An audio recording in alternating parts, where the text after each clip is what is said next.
Hey guys, आज हम start करने वाले हैं second chapter historical background Indian polity mind map, जो पवनीत सिंह सर ने लिखा हुआ है। चलो आ जाओ, फिर हम स्टार्ट करते हैं फिर historical background. You know about that के 1600 में ब्रिटिशर्स से जो इंडिया में आए थे by the under a charter of Queen Elizabeth first. Battle of Plassey in 1757 gave victory to company. 1765 में ब्रिटिशर्स ने कलेक्ट किया दीवानी राइट। दीवानी राइट किसने दी थी? शाह आलम जी ने। और इन स्टेट्स कौन सी स्टेट थी? बंगाल, बिहार एंड उड़ीसा। इस्टेब्लिश की कैपिटल इन 1773 एट कलकत्ता। और इन 1858 में क्या हुआ था? इन 1858 में spy मुटनी, wake up of the spy mutiny, the British crown assumed direct responsible for the governance of India। और ये सब कुछ चलता रहा, तब तक चलता रहा जब तक हमें इंडिपेंडेंस 1947 तक चलता रहा, 15 अगस्त 1947 तक। और एक कंपनी रूल है और एक क्राउन रूल है। कंपनी रूल 1773 टू 1858 तक चला है और क्राउन रूल 1858 के बाद 1947 तक चला है। और अब चलते हैं, स्टार्ट करते हैं हमारा रेगुलेटिंग एक्ट 1773। 1773 में ब्रिटिश गवर्नमेंट थे जो, उन्होंने British government to control affair of India, उन्होंने कंट्रोल करना कर लिया affairs, control affair of India, India के अफेयर्स में कंट्रोल करना स्टार्ट कर दिया। और गवर्नर ऑफ बंगाल थे जो, वो गवर्नर जनरल ऑफ बंगाल बन गए। और जो first governor general of Bengal थे वो लॉर्ड वारिंग हेस्टिंग थे। ये इम्पोर्टेंट है, ये आप याद रखना, ये पूछ लेते हैं कई बार यूपीएससी के एग्जाम में। असिस्टेड बाय 4 मेंबर्स, जिसके 4 मेंबर काउंसिल थे। फिक्स्ड टेन्योर 5 ईयर्स की फिक्स्ड टेन्योर थी। Under the governor general of Bengal, governor of Madras and governor of Bombay. और सुप्रीम कोर्ट एट कलकत्ता 1774 में फर्स्ट सुप्रीम कोर्ट इस्टेब्लिश हुई थी, जिसके 1 चीफ जस्टिस थे एंड 3 अदर जजेस थे। 1 चीफ जस्टिस एंड 3 अदर जजेस। नो प्राइवेट ट्रेड, और इसमें अबॉलिश कर दिया था no private trade. Number of east India company. Laid foundation for central administration in India. recognized political and administrative function of the company। Next act है Pitt's India act. Pitt's India act 1784। और इस act में 2 functions थे इस act में। एक तो commercial affairs था, एक political function of the company था। और जो कोर्ट ऑफ डायरेक्टर्स था वो मैनेज करता था commercial affairs, but created new body called board of control to manage political affairs. ठीक है, और इसको हम डबल गवर्नमेंट भी कहते थे। और empowered board of control to supervise the operation of civil and military government, revenues of British forces in India. और इसके 2 सीनिमेंट और रीजन थे जो थे company territories in India, British possession in India become the British government, और given supreme control over the company's affair। supreme control का company affair के ऊपर कंट्रोल हो गया था। और its administration in India। The act resulted in the introduction of permanent settlement, judicial code, administration system, police system. Next हमारा act है act of 1786। और इसमें क्या था? इसमें गवर्नर जनरल थे लॉर्ड कॉर्नवालिस। ठीक है, लॉर्ड कॉर्नवालिस कह रहे थे कि पहले मुझे पावर्स दो, तब मैं अपॉइंट करूँगा। मुझे उनको चाहिए थे, पूरी पावर चाहिए थी, कमांडर इन चीफ चाहिए था। वो कह रहे थे मुझे कमांडर इन चीफ बनाओ, तब मैं अपनी प्रॉपर ये डेजिग्नेशन के ऊपर आऊँगा। और जब उनको फिर lord Cornwallis was appointed as the governor general, commander in chief, ठीक है। और governor general supreme power, veto power awarded to governor general of Bengal, और empower is decision on any matter. Next act है हमारा चार्टर एक्ट 1793। इसमें east India company थी जो, उसने एक्सटेंड कर दिए थे 20 ईयर्स, और salary of members of the board of control from fund of India. और जो सैलरी थी members of board of control की, वो कहाँ से आने लगी, वो फंड जो इंडिया का फंड था उसमें से आने लग गई। और टू बिकम गवर्नर जनरल और member of governor legislative, they must remain 12 years in India. उसके बाद चार्टर एक्ट 1813 था, और इसमें ईस्ट इंडिया कंपनी थी वो मोनोपोली एंडेड हो गई थी, बट जो ट्रेड चल रहा था वो T and trade in China के साथ कंटिन्यू रहा। और इसमें क्रिश्चियंस को अलाउ कर दिया गया हमारे इंडिया में आने के लिए। और हुआ था इन्होंने कर दिया था कि स्प्रेड करनी है वेस्टर्न एजुकेशन इंडिया के अंदर, ताकि जो इंडियंस हैं वो हमें कहें कि ये हमारे भले में कर रहे हैं, लेकिन वो हमारे भले के लिए नहीं कर रहे थे, वो हमसे प्रॉफिट चाहते थे। वो प्रॉफिट आगे आपको पता चल जाएगा कि वो प्रॉफिट क्या चाहते थे। और लोकल गवर्नमेंट्स को इंडिया के अंदर इम्पोज कर दिया गया कि टैक्सेस के लिए, अगर जो टैक्स नहीं देगा उसको पुनिश किया जाएगा। वो 1813 में था। और अगला चार्टर एक्ट है हमारा 1833, और इसमें क्या था, final steps centralization in British India, made governor general of, इसमें गवर्नर जनरल ऑफ बंगाल को गवर्नर जनरल ऑफ इंडिया बना दिया गया। और first governor general of India कौन थे, Lord William Bentinck. It's very important, ये हमारे यूपीएससी प्रीलिम्स में पूछा जाता है। और इसको पावर दी गई सिविल एंड मिलिट्री की, exclusive legislative power for entire British India. और ended activities of east India company, जो ईस्ट इंडिया कंपनी की थी उसकी मतलब कि एंड हो गया था ईस्ट इंडिया कंपनी का। और एज ए कमर्शियल बॉडी ख़त्म हो गई थी, और purely administrative body become a purely administrative body. और इसमें इंट्रोड्यूस किया गया कि ओपन सिस्टम कंपटीशन, जैसे सिविल सर्विस का होता है यूपीएससी वगैरह का, बट इम्प्लीमेंट नहीं हुआ था 1833 में। और नेक्स्ट जो 1853 हो उसमें इम्प्लीमेंट हो गया था। और नेक्स्ट है charter act 1853, the last charter from 1793 to 1853। Features क्या हैं इसके, 1854, और under according to Macaulay committee, first time separation function of legislative executive of Governors General Council, introduced first time local representation in India Legislative Council. Out of 6, 4 members were appointed by local, 4 members थे जो appointed हुए local provincial government of Bombay, Madras, Bengal and Agra. Next हमारा है government of India act 1858। इसमें क्या था, इसमें designation change की थी, गवर्नर जनरल ऑफ इंडिया को वाइसरॉय ऑफ इंडिया बना दिया था। और हमारा वाइसरॉय ऑफ इंडिया कौन था, Lord Canning. First viceroy of India Lord Canning थे। और directive representative of British crown in India.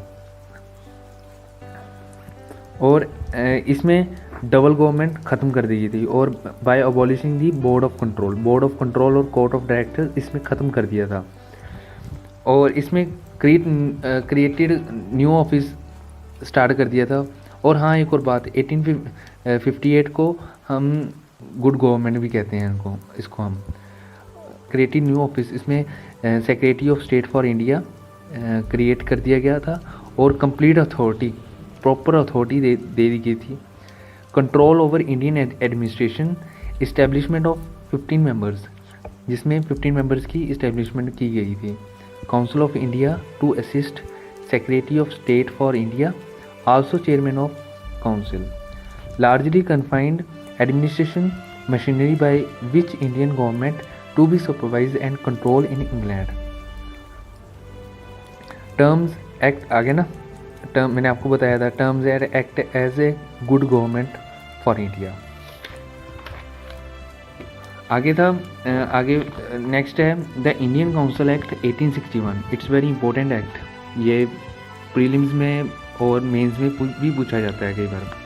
और इसका है the important landmark in constitution and political history. Landmark in constitutional and political history. और features इसके हैं, made beginning of representative institution by associating Indians with the law making process, thus provided the viceroy should nominate some Indians as non-official member of his expanded council. Initiated process of decentralization by restoring legislative power to Bombay Presidency and Madras Presidency. Bombay Presidency and Madras. Reversed centralizing tendency started from 1773. It established new legislative council of Bengal, Punjab और जो north west frontier provinces इसका, और empowered viceroy to issue ordinance without concurrence of legislative council. During emergency life of ordinance was 6 months. 6 month का ordinance था इसका during emergency life का। और next हमारा इंडियन काउंसिल एक्ट 1892 है। Increase number of legislative council, इसमें increase कर दिया गया लेजिस्लेटिव काउंसिल को इंक्रीज कर दिया गया। और इसमें और क्या था, gave them power of discussing the budget, power दे दी थी कि डिस्कस करें बजट को लेकर। Addressing question to the executive act made a limited and indirect provision on for use of election in filling up some of the non official seats both in central and provincial legislative council, in large non official members in the legislative council. Okay, और अगला है हमारा Indian council act 1909। और इसमें 1909 इसको क्या कहता था, known as Morley Minto reforms.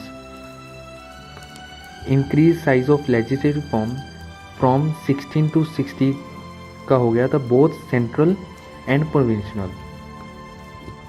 Provided for the association of Indian with the executive council of viceroy and governor, viceroy and governor. Satyendra Prasad Sinha थे जो हमारे, वो become the first appointed law minister बने थे, लॉ के मेंबर बने थे वो लॉ मेंबर। गेव सेपरेट, इनको भी हम हाईलाइट कर देते हैं, gave separate electorate to Muslims. और इसमें introduce system of communal representation. Lord Minto, जो लॉर्ड मिंटो थे वो फादर ऑफ कम्युनल इलेक्टोरेट थे, ठीक है। और beginning of non official resolution in council. अगला हमारा है the government of India act 1919 related central control over provinces by democratic and separating central and provisional subjects, divided provisional subject, transfer and reserve subject, dual scheme of government जिसको हम direct ही कहते हैं। First bicameral direct election introduced 3 out of 6 members. Viceroy's executive council were to be Indian. Establishment of a Public Service Commission set up in 1926. Granted franchise based upon limited property tax education. Extended principle of communal representation by separate electorates for the Sikhs, Christians, Anglo-Indians, European. Separate provisional budget from central budget. आगे significance हमारे Simon commission कब आया था India में? 1927 में। Came out of revolt act, ठीक है। Step towards complete responsible government, division of subject the viceroy, retain control of central government, role of mostly elected bicameral legislative, okay, toward gradual development of self government, Karl Montagu Chelmsford reform. और एक और बात, जो हमारे second round table conference हुई थी वो London में हुई थी 7 सितंबर 1931। कब तक हुई थी? December 1931, with the participation of Gandhi ji ने भी उसमें पार्टिसिपेशन और एंड इंडियन नेशनल कांग्रेस ने भी किया था। और and government of India act 1935, ये हमारा government of India act 1935, it's very important act, तो हम अब इसको करते हैं। Establishment of all Indian federation, provinces and princely states, powers between centre, unit in 3 list, federalist में 59 आइटम्स से और प्रोविंशियल लिस्ट 54 आइटम्स से, कंकरेंट लिस्ट 36 आइटम्स से, abolished directly in provinces, introduce provincial autonomy in its place. Next क्या थे? Provided for adoption of, इसमें directory system ख़त्म कर दिया था, बाइकैमरलिज्म 6 to 11 प्रोविंसेस हो गए थे, many restrictions are placed, separate electorate for एससीज, women and labour, extended franchise, more than 10% of the total population got voting rights, establishment of RBI bank की इस्टेब्लिशमेंट स्थापना की गई थी, to control the currency and credits और currency को control करने के लिए आरबीआई बैंक की स्थापना इस्टेब्लिशमेंट हुई थी इस गवर्नमेंट ऑफ इंडिया एक्ट 1935 में। और फेडरल पब्लिक सर्विस कमीशन आया था और प्रोविंशियल पब्लिक सर्विस आए थे, जॉइंट पब्लिक सर्विस कमीशन आया था, फेडरल कोर्ट भी आई थी इसमें, सेटअप इन 1937, सेटअप हुई थी 1937 में, टूवर्ड्स कंप्लीटली रिस्पॉन्सिबल गवर्नमेंट। और नेक्स्ट है हमारा लास्ट एक्ट 1947 और इसके कॉजेज हैं, इसमें क्या था? वर्ल्ड वार 2 हुई थी और काजेज थे इसके world war 2 and weakened British economy, bull scheme and governance, Cripps proposal 1942, quit India movement in 1942 launched by Gandhi ji के द्वारा लॉन्च किया गया था, revolt, Indian navy, Indian army engaged Britishers. और इसके फीचर्स क्या हैं? Act ended British rule in India, act था जो एंडेड हुआ था ब्रिटिश रूल इन इंडिया के अंदर, division of British India into, British India ने डिवीज़न कर दी थी पाकिस्तान और इंडिया की, governor general for each dominion created, termination of British suzerainty over princely states, division of Punjab and Bengal, abolish the office of secretary of state, abolish ख़त्म कर दिया था सेक्रेटरी ऑफ स्टेट का office, remove title emperor of India from the title of British monarch. और आज की video फिर आज यहीं पर समाप्त होती है और हम नेक्स्ट चैप्टर करेंगे मेकिंग ऑफ द कॉन्स्टिट्यूशन। और अगर आपको मेरी वीडियो अच्छी लगती है तो प्लीज़ लाइक शेयर ज़रूर करना और कमेंट में ज़रूर बताना कि कैसे, आप फीडबैक ज़रूर देना कि वीडियो कैसी लगी आपको और इसमें क्या ऐड और होना चाहिए। मैं कोशिश करूँगा कि मैं आपके लिए और भी अच्छा काम करूँ जिससे आपकी रिवीजन प्रीलिम्स की हो जाए 2024 और 25 की। And also subscribe our channel and ring the bell icon also, जिससे आप सबसे पहले नोटिफिकेशन आप सबको आए।